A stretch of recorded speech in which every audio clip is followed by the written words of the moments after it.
Donc, je vais vous parler de nos différences. La première différence relative à Megacomble, c'est le volume. Le volume est beaucoup plus important chez Megacomble que chez les autres.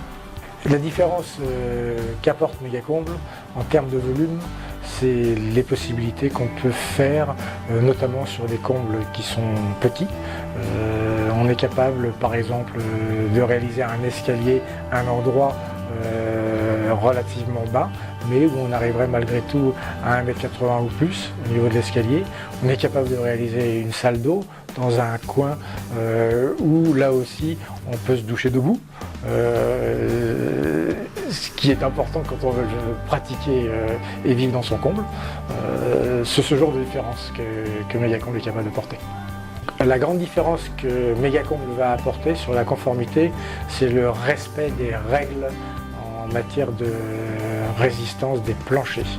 Nous sommes tout le temps à 150 kg en exploitation. La différence que Megacomble apporte avec l'utilisation du métal, c'est le fait que lorsque le métal sera en place, lorsque la charpente sera en place, elle ne bougera plus. Il n'y aura jamais aucun effet mécanique qui va faire que derrière ça pourrait bouger. Jamais.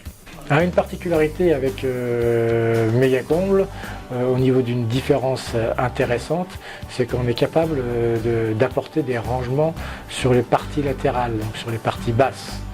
Et structurellement, ça fait partie du procédé. Donc c'est un grand intérêt de pouvoir utiliser les parties basses. La durabilité chez Megacomble est différente pour une raison extrêmement simple, c'est l'utilisation du métal. C'est l'optimisation par notre ingénieur structure de l'utilisation de ce matériau de façon à pérenniser les volumes soit existants, soit à créer. Il y a une différence fondamentale chez Megacomble au niveau de la rapidité des chantiers, c'est qu'effectivement ils sont 2 fois plus rapides qu'un simple aménagement qui serait en bois. Pour une raison simple, c'est que tout est préfabriqué. La différence au niveau de la préservation des maisons réside dans un aspect mécanique. Bizarrement, on va dire ça comme ça, le poids total mis en œuvre au niveau des charpentes métalliques est plus léger que si c'était en bois. On met moins de matière, on a besoin de moins de matière puisque le métal est beaucoup plus résistant que le bois. Donc cela a un effet direct et bénéfique sur la préservation des maisons, c'est qu'il y a moins de contraintes au mètre linéaire sur les fondations. Donc automatiquement moins de contraintes sur les structures, donc une préservation plus importante des maisons. J'ai mis en place à la création de l'entreprise une méthode pour sécuriser les ouvriers dans leur travail. C'est une plateforme de sécurité.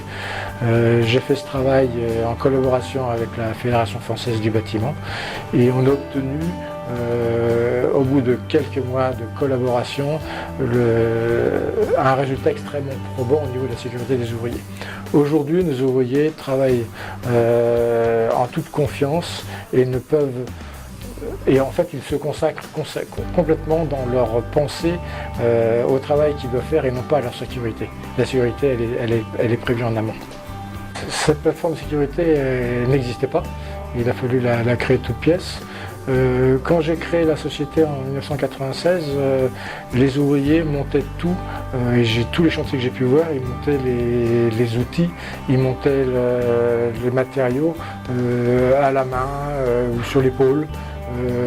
Ou éventuellement avec des poulies, etc. Mais enfin, c'était absolument pas sécurisé et d'ailleurs, au-delà de 50 ans, 52 ans, 53 ans, les gens ne travaillaient plus sur les chantiers.